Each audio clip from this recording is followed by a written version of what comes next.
오늘 또 저번 시간에 이어서 6월절에 대해서 두 번째 시간으로 살피도록 하겠습니다. 잠깐 기도하십니다. 하나님, 오늘도 주님의 놀라운 은혜로 말미암아 저희들 이곳으로 모이게 하시고 하나님의 말씀을 통해서 예수 그리스도의 그 놀라운 십자가의 영광을 보게 하시고 의존케 하시는 자리로 이끌어 가심을 믿습니다.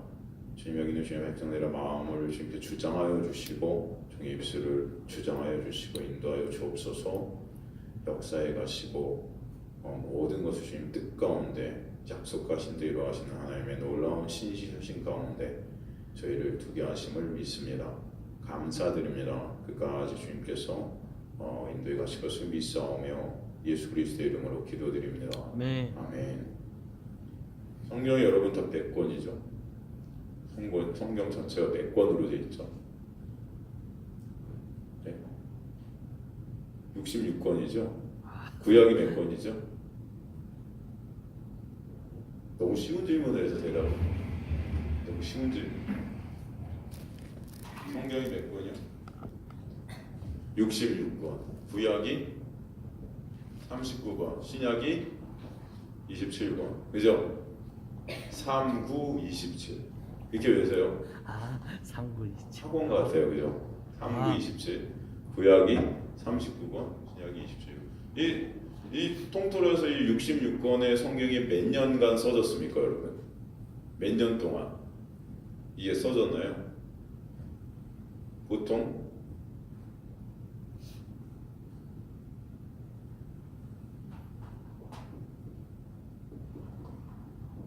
1500년에서 1700년 정도의 기간을 두고 써졌다고 하죠. 네. 1400이라고 하는 사람도 있어요. 근데 이 기간 동안에 이제 성경을 쓴 기자들이라고 그래요. 기자. 왜? 성경은 성령의 감동으로 기록된 거예요. 하나님께 사람을 통해서 쓰게 하신 거기 때문에 기자라고 합니다. 저자라고 안 해요. 기자라고 그래요. 이 기자들, 이 수없이 많은 그죠? 기자들을 통해서 성경이 쓰였는데 이 1700년 동안 서로 이게 알지도 못하는 이 기자들이 각기 다른 연도에 다른 장소에서 성경을 썼단 말이죠. 근데 이것이 다 일치해요. 누구로? 하나님. 예수로. 그러니까 이게 하나의 말씀인 거예요, 여러분. 그죠? 오늘도 우리가 6월절을 통해서 이 6월절 이 어린 양과 예수가 이 간격이 여러분 몇 년 간격인지 아세요? 1500년이에요. 1500년의 간격이 있는데 이 6월절에 이 잡은 어린 양이 어떻게 이것을 잡았는지, 어느 때에 잡았는지, 어떻게 먹었는지, 뭐 이런 여러 가지 저희 이 6월절 어린 양의 이 사용법들 이 가운데 전부 다 그것이 예수 그리스도의 십자가로 이루어져 있다는 것을 1500년이라는 시간이 지났는데 이것이 예수께서 있다는 것이어서 그대로 6월절 어린 양으로 돌아가셨다는 것을 말씀 전체를 통해서 살피겠습니다. 이 말씀들 우리가 막 이제 찾아주는데 이 말씀들은 각기 다른 사람이 다른 곳에서 다른 연도에 쓴 거예요. 근데 이게 다 예수 그리스도의 6월절 어린 양. 그러니까 이거 하나의 말씀이죠, 여러분. 그죠? 세계 어디에도 이런 말씀은 없어요. 그죠? 여기서 이게 진짜 여러분 이게 놀라운 일인데 참 여러분들이 이것들을 보면서 정말 하나님 감사합니다. 뭐 어떻게 이런 말씀 저에게 주셨어요?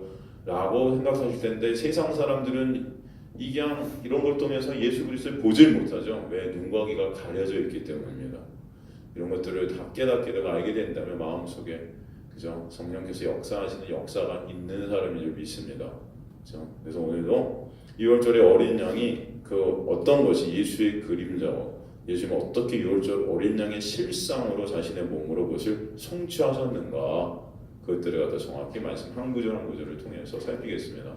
말씀 한 구절 한 구절을 여러분 다 통해서 우리가 읽어보고 살피셨는데 그 시간이 조금 갈 수도 있지만 하는 데까지 하고 너무 시간이 지나고 여러분이 집중력이 떨어지는 것 같으면 다음 시간에 계속 읽겠습니다. 그래서 중요한 것은 정확하게 그래도 이왕 하는 거 말씀을 잘 살펴보시고 직접 입으로 한번 읽어보시고 이렇게 지나가는 것이 좋지 않을까. 또 언제 이거 하겠습니까? 그죠? 여러분 지금 하실 때 잘 그래도 하나하나 눈으로 보시고 입으로 또 말씀하시고 해서 여러분의 것들이 되셨으면 좋겠어요. 첫 번째 이제 6월절 어린 양의 특징이 뭐냐면 첫 번째 특징이 뭐예요? 흠 없는 첫 번째 특징이 흠이 없는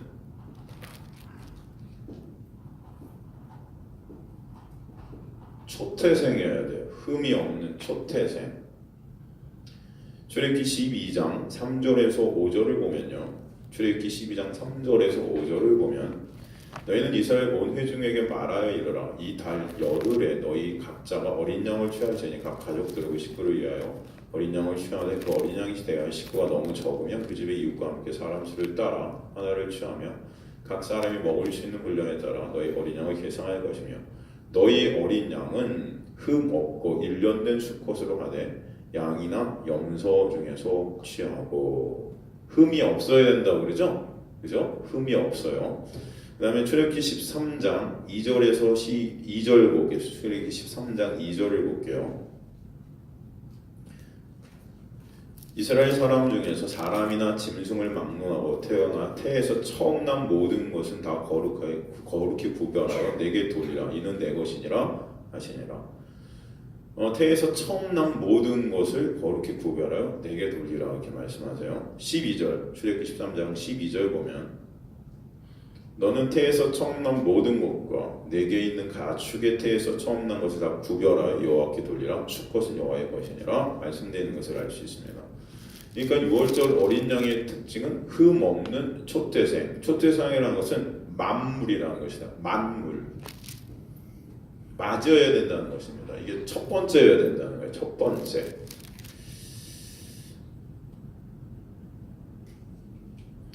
그리고 흠이 없어야 돼요. 흠이 없다는 것은 무엇을 의미하는 거죠? 흠이 없다. 이것이 죄가 없음을 의미하는 거죠. 죄가 없음. 흠이 없다는 것은 죄가 없다를 의미하는 거예요. 이스라엘은 어린 양의 죽음과 장자의 죽음을 막 바꿨죠. 여기서 장자의 죽음이라는 것은 어린 양이 장자여야 된다는 것입니다. 그것이 첫째여야 된다는 거예요. 그래서 6월절 어린 양은 4일간 잘 간직했다가 흠이 발견되지 않아야 그를 잡을 수 있었어요. 4일간 잘 간직했다 흠이 발견되면 안 됐었습니다. 흠이 발견되면 부적합했었어요. 이것의 의미는 성도를 대속할 분, 그 어린 양으로 오신 그분은 바로 죄가 없으신 분이어야 된다는 것을 우리가 설명하는 거예요. 죄가 없으신 분이어야 된다. 죄 없는 장자여야 된다. 죄 없는 장자여야 된다는 거예요. 죄가 없는 장자여야 된다는 것입니다. 이게 흠 없는 초태생이에요. 흠 없는 어린 양의 첫 새끼다. 이게 바로 죄 없는 장자라는 거죠. 로마서 8장 29절을 보면 로마서 8장 29절을 보면 하나님이 미리 아신 자들을 또한 그 아들의 형상을 본받게 하기 위하여 미리 정하셨으니 이는 그로 많은 형제 중에서 맏아들이 되게 하려 하심이라. 그죠? 맏아들이 나오죠? 첫째가 나오는 거예요. 바로 예수 그리스도를 뜻하는 것입니다. 첫째 되셨다는 거예요. 맏아들 되셨다는 거예요.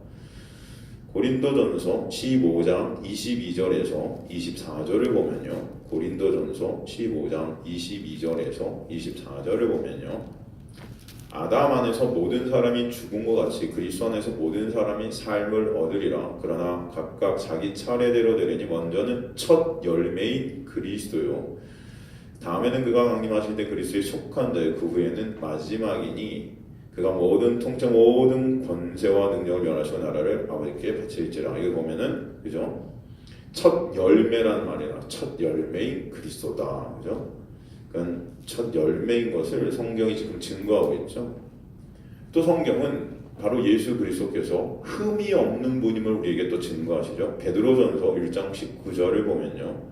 베드로전서 1장 19절 오직 흠 없고 점 없는 어린 양 같은 그리스도의 보배로운 피로 된 것이다. 그런 말이 나와요.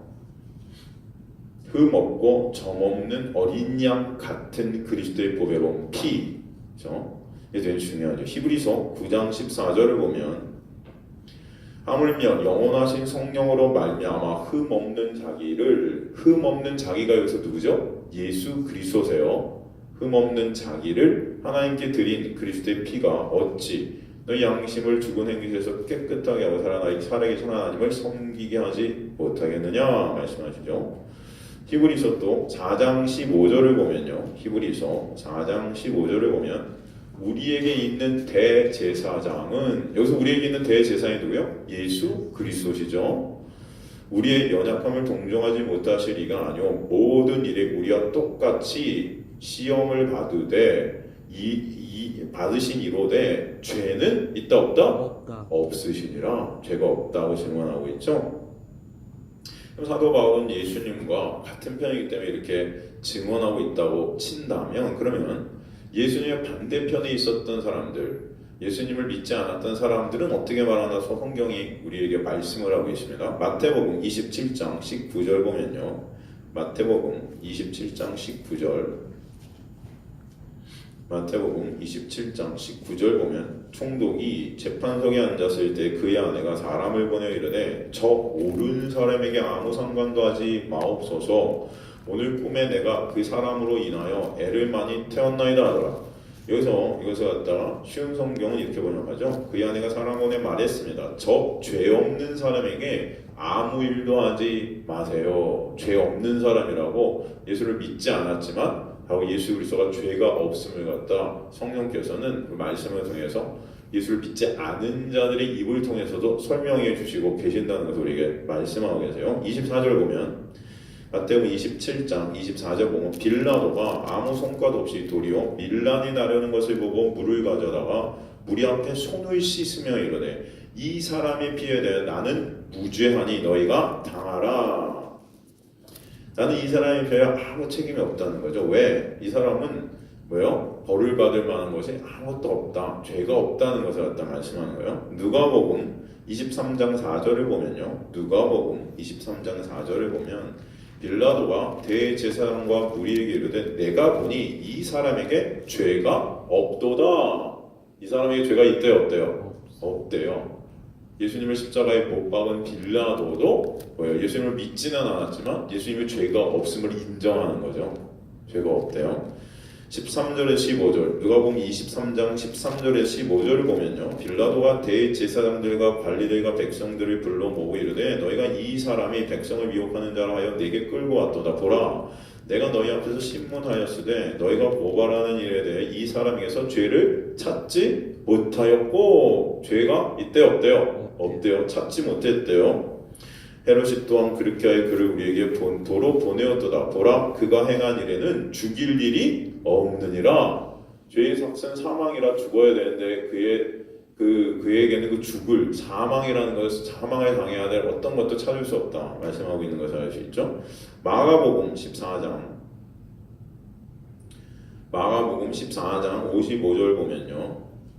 대제사장들과 온 공회가 예수를 죽이려고 그를 칠 증거를 찾되 얻지 못하니. 그죠? 예수님의 대척점, 예수님을 반대하고 예수님을 믿지 않았던 예수님을 죽이려 드는 사람들도 사실은 예수님에게 죄를 찾았어요 못 찾았어요? 못 찾았다. 성경은 이것을 우리에게 성령께서 이것을 우리에게 증언하시고 있는 거예요. 그에게는 흠이 없다. 죄가 없으신 분이다. 그러니까 모든 성경이 예수님은 죄 없는 하나님의 맏아들인 흠 없는 초태생임을 우리에게 증언하죠. 그러면 6월절 어린 양의 여러 조건 중 하나인 흠 없는 초태생이 바로 예수 그리스도라는 것을 우리는 말씀을 통해서 확인할 수 있어요, 없어요? 있다는 것이죠. 여러분 이런 것들 아무것도 아닌 것 같아요. 여러분 지금 읽고 있지만 이게 놀라운 것들이에요. 사실은 이 1500년의 그 기간, 레위기, 출애굽기, 모세가 쓴 모세 오경과 지금 마태마가 누가 쓰는 이 그것도 다 각각 다른 장소에서 쓴 이 말씀들이 다 일치하고 있어요. 그 초태생, 흠없는 초태생 그 어린 양이 첫 번째 어린 양이 바로 예수 그리스도, 6월절의 예수 그리스도, 6월절의 그 어린 양이 바로 예수 그리스도라는 것을 우리에게 정확히 성경 전체는 설명하고 있다는 것입니다. 그 다음에 또 6월절 양이 언제 죽어야 했죠? 언제 죽어야 했죠? 성경은 우리에게 언제 죽어야 했죠? 정월 14일이라고 분명히 말하죠.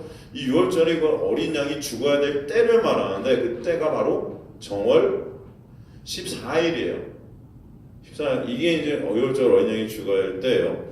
출애굽기 12장 6절 보겠습니다. 출애굽기 12장 6절. 이달 엿 나흘날까지 간직했다가 해질 때 이스라엘 회중이 그 양을 잡고 이렇게 돼 있어요. 레위기 23장 5절을 보면 첫째 달 엿 나흘날 저녁은 여호와의 6월절이요 이렇게 돼 있어요. 그럼 구약의 6월절과 예수님의 십자가 사건은 시간이 1500년 난다 그랬어요. 그러나 하나님은 시공을 뛰어넘으시 약속을 성취하십니다.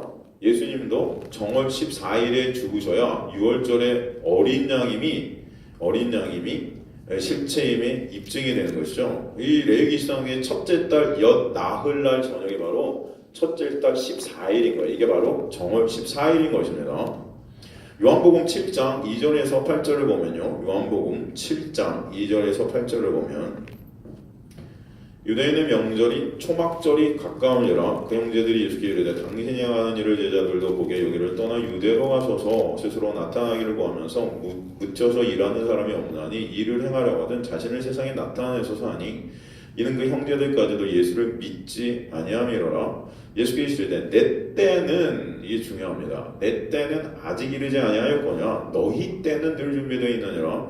세상이 너희를 미워하지 아니하되 나를 미워하나니 이는 내가 세상의 일들을 악하다고 증언함이니라. 너희는 명절에 올라가라. 내 때가 아직 차지 못하였으니 나는 이 명절에 아직 올라가지 아니하노라. 그럼 예수님의 형제들이 6월절 6개월 전인 초막절에 형이 진짜 메시아면은 좀 여기 이렇게 이 시골 촌구석에 있지 말고 저 중앙 무대로 가갖고 진짜 메시아인 걸 좀 증명 좀 해. 여기 이러고 있지 말고 이렇게 말했다는 거예요. 예루살렘에서 당당히 좀 밝혀보라는 것이죠. 우리도 좀 믿게. 이 뜻은 우리도 너 못 믿겠어 이런 말입니다, 여러분. 그래서 이해가 되시죠? 우리도 좀 믿어보게 좀 그렇게 좀 해봐. 우리도 못 믿겠는데 왜 여기서 이러고 있어? 밝혀봐 스스로. 뭐 이런 거예요. 그러나 주님께서는 뭐라고 해요? 아직 내 때가 아니다 그러신 거예요. 내 때가 아니다. 그리고 거부하십니다. 그런데 예수님이 예루살렘으로 올라가세요? 안 올라가세요? 올라가세요? 안 올라가세요? 올라가세요. 내 때는 아니라고 거부하고 그들에게 거부했는데 올라와요. 왜냐하면 자신을 드러내는 그 때는 아직 아니라는 거예요. 그지만 유대인으로서 명절을 지키기 위해서 아직 그 율법의 완성이 십자가에서 이루어지지 않았기 때문에 그 율법을 지키시기 위해서 올라가세요. 그리고 만천하에 드러내놓고 또 활동도 하시는 것을 보게 됩니다. 그 때는 아닌데, 그러니까 그 때를 위해서 올라간 게 아니라는 거예요. 하지만 천하에 드러내고 활동을 하시죠. 요한복음 7장 14절 보면 이미 명절의 중간에 대해 예수께서 성전에 올라서 가르치시는 활동을 하시죠. 37절도 보면요. 명절 끝날 곧 큰 날에 예수께서 서서 이르시되 누구든 목마르 내가 사서 마셔라. 지금 이 초막절에 이 축제 기간에 막 생수가 흐르는 여러분 저 밑에 가고 물을 길러다가 이 성전에 쫙 붓는 그런 행사들이 했단 말이에요. 그때 예수께서 니네 이불이 아니고 진짜 물은 나야 거기서 외치시는 거예요. 진짜 빛은 나야. 여러분 초막절에 기둥을 두 개 놓고 붓을 갖다 이러면 전체 빛 밝혔단 말이죠. 근데 이 빛이 진짜 빛이 아니고 너희가 행하니 진짜 빛은 나야. 거기서 그렇게 외치시고 계신 거예요. 그들에게 보이시는 거예요. 진짜가 뭔지. 이때 유대인 종교자들이 예수님을 눈의 가시처럼 여깁니다. 그래서 종들을 보내서 예수님을 잡아오게 시킵니다. 이게 요한복음 7장 43절에 45절에 나타나요. 요한복음 7장 43절 볼게요. 43절 43절 보면 예수로 말미암아 우리 중에 쟁론이 되니 그 중에 그를 잡고자 하는 자들도 있으나 손을 자는 자가 있다 없다? 없었더라. 잡고자 하는데 손을 못 들고 있어요. 아래 사람들이 대제사장들과 바리새인들에게 오니 그들이 묻되 어찌하여 잡아오지 아니하였느냐? 야, 니네 왜 안 잡아왔어? 왜 안 잡았겠습니까, 여러분? 예수께서 아직 죽으실 때가 아니었기 때문이라는 거예요. 7장 30절 보면은 요한복음 7장 30절을 보면요. 30절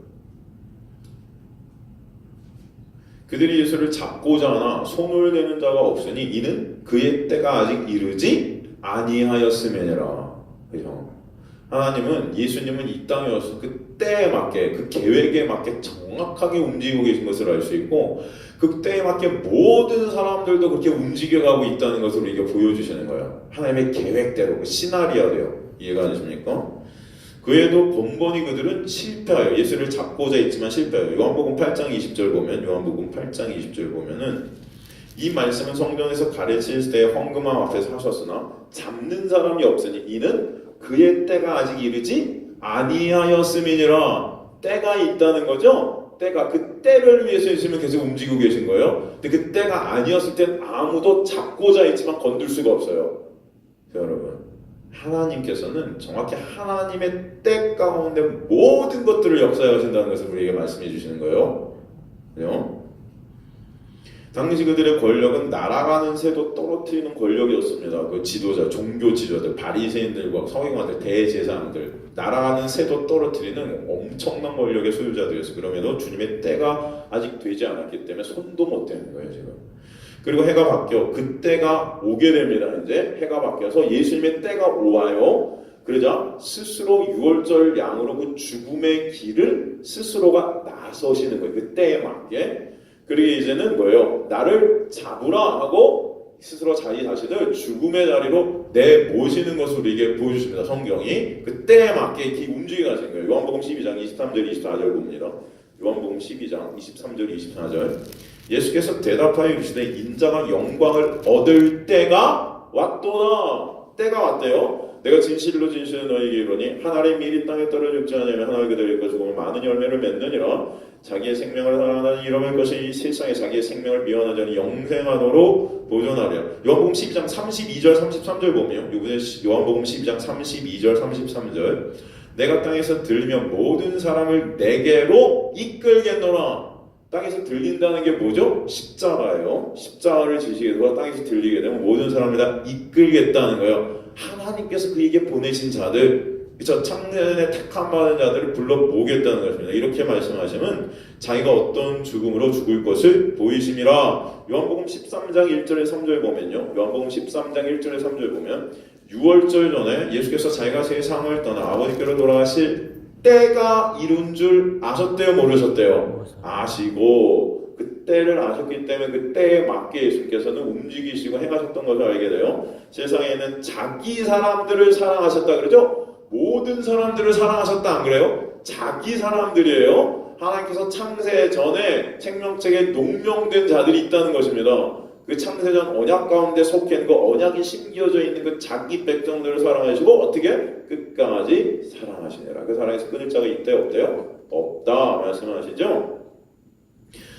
벌써 마귀가 시몬의 아들 가룟 유다의 마음에 예수를 팔려는 생각을 넣었더라. 저녁 먹는 중 예수는 아버지께서 모든 것을 자기 손에 맡기신 것과 또 자기가 하나님께로부터 오셨다 하나님께로 돌아가실 것을 어떻게 아셨대요? 모르셨대요? 아시고 다 아신 거예요, 여러분. 누가복음 22장 1절에 7절 누가복음 22장 1절에 7절 보면요. 6월절이라는 무교절이 다가오매 대제사장들과 서기관들이 예수를 모셔 방대로 죽일까 공략하니 이는 그들이 백성을 두려워하미라. 12 중에 하나인 가롯이라는 그런 유다에게 사탄이 들어가니 이 유다가 대제사장들과 성경 경비대장들에 가서 예수를 넘겨줄 방도를 의논하되 그들이 기뻐하며 돈을 주기로 언약하는지라. 유다가 허락하고 예수를 무리가 없을 때 넘겨줄 기회를 찾더라. 6월절 양을 잡을 무교절 날이 이른지라. 그죠? 지금 이 때가 계속 이르는 것을 우리에게 보여줘요. 유대인들은 한 가지 고민이 당시에 있었습니다.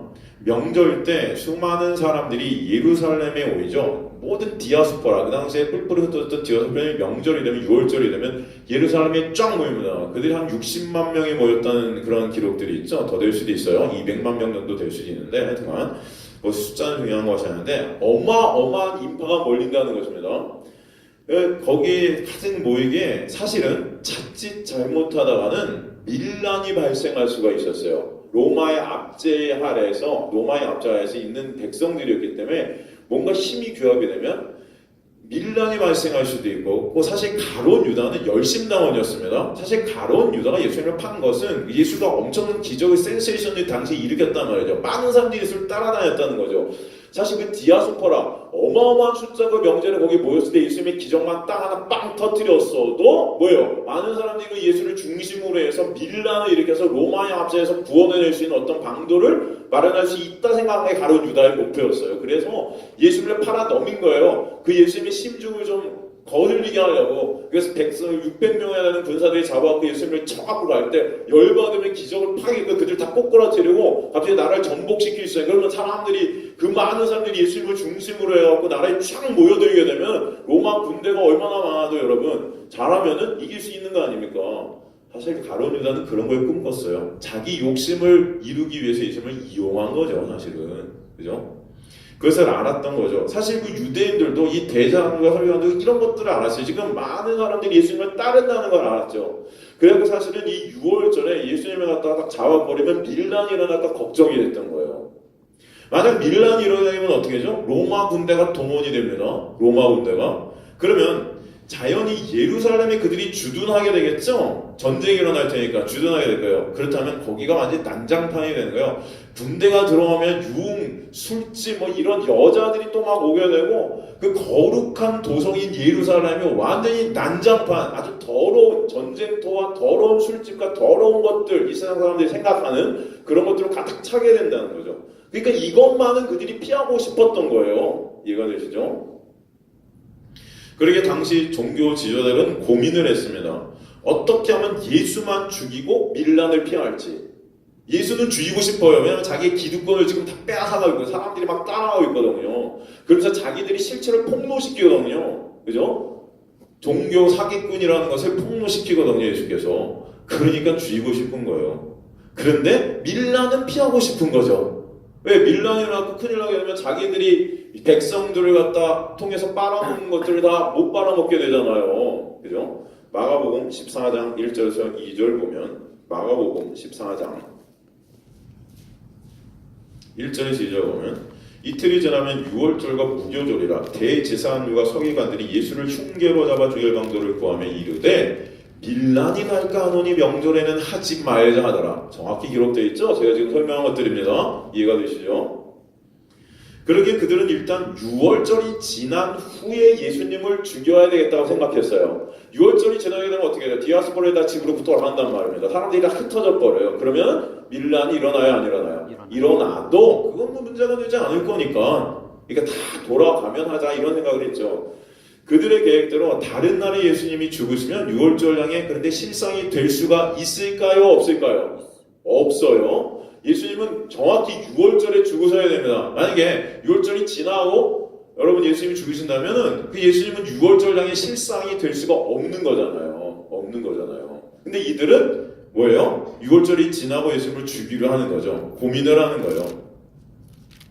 당시 치안을 맡고 있었던 빌라도 역시 혹시 명절에 밀란이 일어날 것을 우려해서 예수를 죽이지 않고 놓아주려고 했던 것입니다. 그래서 이런 모든 계획들이 그들 안에 있었어요. 인간들의 계획들이었어요. 그죠? 요한복음 19장 10절에 16절. 요한복음 19장 10절에 16절 갑니다. 빌라도가 이르되 내가 말하지 아니하느냐 내가 너를 놓을 권한도 있고 십자가에 못 박을 권한도 있는 줄 알지 못하느냐. 예수께서 대답하시되 위에서 주지 아니하셨다면 나를 해할 권한이 없었으리니 그러므로 나를 네게 넘겨준 자의 죄는 더 크도다 하시니라. 이러함으로 빌라도가 예수를 놓으려고 힘썼으나 유대인들이 소리질러 이르되 이 사람을 놓으면 가이사의 충신이 아니니이다. 무릇 자기를 왕이라 하는 자는 가이사를 반역하는 것이니이다. 빌라도가 이 말을 듣고 예수를 끌고 나와서 돌을 깐 뜰 히브리 말로 가바다 있는 재판석에 앉아있더라. 이 날은 유월절 준비일로 때는 제6시라. 빌라도가 유대인에게 이르되 보라 너희 왕이로다. 그들이 소리질러 이르되 없이하소서 없이하소서. 그를 십자가에 못 박게 하소서.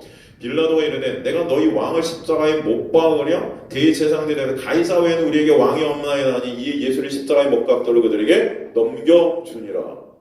그러나 이 모든 인간의 계획대로 되지 않고 하나님께서는 하나님의 계획대로 빌라도는 끝내 예수님을 죽이도록 넘겨주는 상황에 처하게 되는 거예요, 여러분. 이들의 생각은 그것이 아니었어요. 빌라도도 그런 생각이 아니었어요. 근데 이렇게 몰고 가지는 겁니다. 이해가 되십니까? 요한복음 18장 39절에서 40절. 요한복음 18장 39절에서 40절. 6월절이면 내가 너에게 한 사람을 놓아주는 전례가 있으니 그러면 너희는 내가 유대인의 왕을 너에게 놓아주기를 원하냐 하니 그들이 또 소리질러 이르되 이 사람이 아니라 바라바라 하니 바라바는 강도였더라. 그러니까 빌라도는 그래도 이런 것들을 통해서 예수님을 놓아주기를 원했어요. 설마 저 강도 바라바를 원하지 않겠지 이 민중이. 근데 백성들은 어떻게 해요? 바라바를 원하고 있죠. 그러니까 이 종교 지도자들의 생각과 빌라도의 생각과 달리 지금 모든 일들이 하나님의 계획대로 탁탁탁탁 맞게 이루어지고 있다는 것을 성경은 우리에게 증언합니다. 그죠? 인간들은 그 종교 지도자들과 빌라도는 예수님을 안 죽이려 했어요. 그렇지만 하나님의 계획대로 민중을 통해서 예수님을 갖다 유월절에 죽일 수밖에 없는 상황으로 몰아가시는 거예요.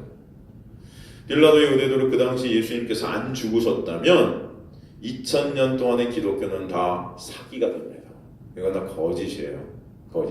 1500년이라는 시간이 들은 6월절의 그 어린 양은 거짓인 거죠.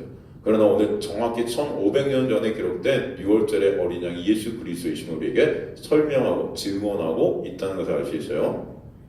결국 빌라도는 하나님의 뜻대로 예수님을 죽음에 넘길 수밖에 없었어요. 하나님의 약속을 이루기에 빌라도도 사용하시는 그 주님의 섭리를 저와 여러분이 보셔야 돼요. 하나님은 모든 것들을 사용하십니다. 하나님의 뜻을 이뤄가시기 위해서 여러분 그런 하나님을 여러분이 인정하시길 간절히 소망합니다. 그죠? 하나님 우리 모든 것들을 통해서 하나님의 신실하심을 이뤄가세요. 하나님의 역사를 이뤄가세요. 하나님의 뜻을 이뤄가십니다. 하나님의 계획을 한 점의 오차도 없이 이뤄가세요. 여러분 그것을 아시는 저와 여러분 되시는 간절히 소망합니다. 여기서 우리는 그 하나님의 약속 안에 있는 주님의 백성은 반드시 하나님께서 구원의 자리로 인도해 가신다는 것을 또 보셔야 돼요. 그래서 여러분 그것을 여러분이 진짜 깨닫고 알게 될 때 어떨까요? 감사가 있게 되는 거예요. 내 꼬락서니가 지금 요 모양 요 꼴일지라도 하나님께서는 그런 나를 십자가의 놀라운 은혜와 사랑으로 덮으셔서 이 자리까지 끌고 가신다는 게 믿어지는 그 믿음이 여러분에 심겨질 때 감사가 있게 되는 거예요. 이 너무나 감사한 거예요. 여러분 인간들은 다 주님을 부인할 수밖에 없는 자들이 우리가 주일날 살폈죠. 베드로 요한을 통해서 나는 끝까지 주님 안 부인합니다. 근데 너는 나 부인할 거야. 그 말씀이 이루어져야 안 이루어져요? 이루어져요. 근데 우리는 그 말씀을 이제 내가 바꾸려고 한다면 바뀌어야 안 바뀌어요. 인간은 바뀔 수가. 하나님은 끝까지 우리의 그 부인의 자리까지 몰고 가세요. 그런데 그런 날을 주님은 십자가의 사랑과 은혜로 덮으셔서 주님의 놀라운 은혜가 뭔지 사랑이 뭔지를 알게 하시는 거죠. 그때 여러분 감사가 있어요 없어요? 감사가 있고 찬송이 있을까요 없을까요? 있어요. 그래서 찬송 받으시는 주님이 되게 하시려는 거예요, 여러분. 그래서 주님만 자랑케 하시는 하나님의 놀라운 은혜가 있음을 아시길 간절히 소망합니다. 그것을 한 사도 바울은 그러므로 그 주님의 사랑에서 끊을 자가 있다 없다? 없다. 이렇게 말하는 거예요. 없다. 아무도 권세자 천사까지도 그 어떤 것도 하나님의 그 놀라운 여러분을 향한 사랑에서 끊을 수 있다 없다? 없다. 여러분 이게 여러분 안에 믿어질 때 이 세상의 어떤 환난과 고난 어떤 풍파 속에서도 감사한 거예요. 왜? 나는 이미 승리한 자이기 때문에 하나님께서 이 모든 것을 통해서 나를 하나님의 놀라운 은혜의 자리로 계속 이끌어 가실 것임을 믿는 믿음으로 이게 선물로 주셨기 때문입니다, 여러분. 그런 믿음을 선물로 받은 자들이 저와 여러분 저는 믿습니다. 그래서 오늘 말씀을 통해서 이것을 통해서도 하나님께서 어떻게 이렇게 일정 하나의 오차도 없이 이렇게 다 일어나는 이것을 보게 하시는 거예요, 성령께서. 그래서 하나님의 그 섭리, 하나님의 뜻, 하나님의 약속하심이 이렇게 이루어지고 있어. 너희 그거 아니? 그 예수 그리스도의 십자가, 그것은 벌써 1500년 전에 하나님께서 계획하신 그 약속대로 한치 오차도 없이 이루어지고 있음을 너희 아니? 성령께서 이것 속에서 말씀을 통해서 가르쳐 주시는 거예요. 봐봐, 그렇잖아. 그러면서 여러분 안에서 믿음을 계속 커지게 이끌어가시는 놀라운 은혜임을 하시기 간절히 소망합니다. 그래서 이게 감사한 거예요, 여러분. 나아가 더 놀라운 것은 6월절 양을 잡는 시간과 예수님 죽는 시간까지 일치하고 있어요. 시간까지 정확히. 이거 성경을 통해서 우리가 더 봐야 되겠죠? 레위기 23장 5절 보면, 레위기서 23장 5절 보면, 레위기 23장 5절 보면, 첫째 달 엿 나흘날 저녁은 여호와의 6월절이요. 저녁은 여호와의 6월절이게 돼요. 출애굽기 12장 6절 보면, 출애굽기 12장 6절 보면, 출애굽기 12장 6절, 이 달 엿 나흘날까지 간직하였다가 해 질 때에 이스라엘 회중이 그 양을 잡고, 언제 잡았다 그래요? 저녁, 해 질 때라는 말이 나와요. 해 질 때. 이 중요합니다. 해 질 때. 본문에서 지금 해 질 때라는 것은 두 저녁 사이를 말해요. 해 질 때가 뭐라고요? 두 저녁 사이.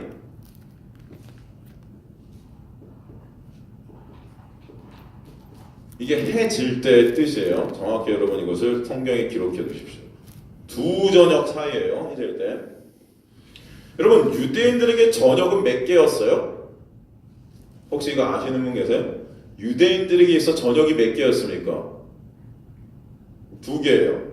그죠? 유대인들에게 저녁은 두 개였습니다. 첫 번째 저녁은 오후예요. 낮 12시에서 6시까지. 저녁 해질 그 시간까지가 첫 번째 저녁으로 유대인들은 생각합니다. 두 번째 저녁은 해가 떨어진 오후 6시부터 밤 내내. 이게 두 번째 저녁이에요.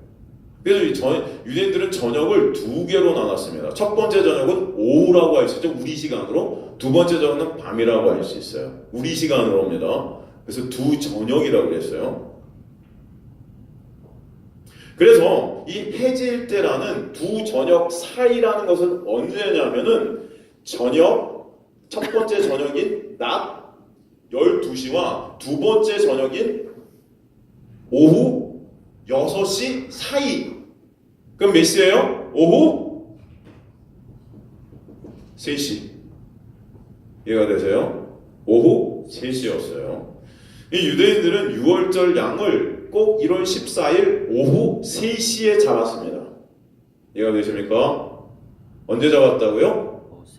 1월 14일 오후 3시. 그렇다면 예수 그리스도께서도 오후 3시에 돌아가셔야 돼요. 그죠? 똑같이. 누가복음 23장 44절에 갑니다. 누가복음 23장 44절에 46절. 누가복음 23장 44절에서 46절. 때가 제60쯤 되어 해가 빛을 잃고 온 땅의 어둠에 임하여 제9시까지 계속하며 성소의 휘장이 한가운데로 찢어지더라. 예수께서 큰 소리를 불리시되 아버지 내 영을 아버지 손에 부탁하이다 하고 이 말씀을 하신 후 숨지시니라 말씀되어 있어요. 마태복음 27장 45절 가볼게요. 마태복음 27장 45절에서 50절. 제6시로부터 온 땅에 어둠이 임하여 제9시까지 계속되더니 제9시쯤 예수께서 크게 소리질러 이르시되 엘리 엘리 라마 사박다니 하시니 이는 곧 나의 하나님 나의 하나님 어찌하여 나를 버리시나이까 하는 뜻이라. 거기 섰던 자들 중 어떤 이들이 듣고 이르되 이 사람이 엘리야를 부른다고. 그 중에 한 사람이 곧 달려가 해면을 가져다 심포도를 적셔 갈대 꿰어 마시게 하거늘 그 남은 사람들이 이래 가만두라 엘리야가 그를 구원하나 보자 하더라. 예수께서 다시 크게 소리 지르시고 영원히 떠나시니라 말씀되어 있어요. 본문에 지금 예수께서 몇 시에 운명하셨습니까? 3시. 9시라고 나오죠? 9시. 9시. 9시라고 나오죠? 9시. 다 9시. 여러분 여기서 9시라고 나와요. 그런데 한 가지 여러분이 봐야 될 건 유대 시간과 우리 시간은 몇 시간 차이가 나죠?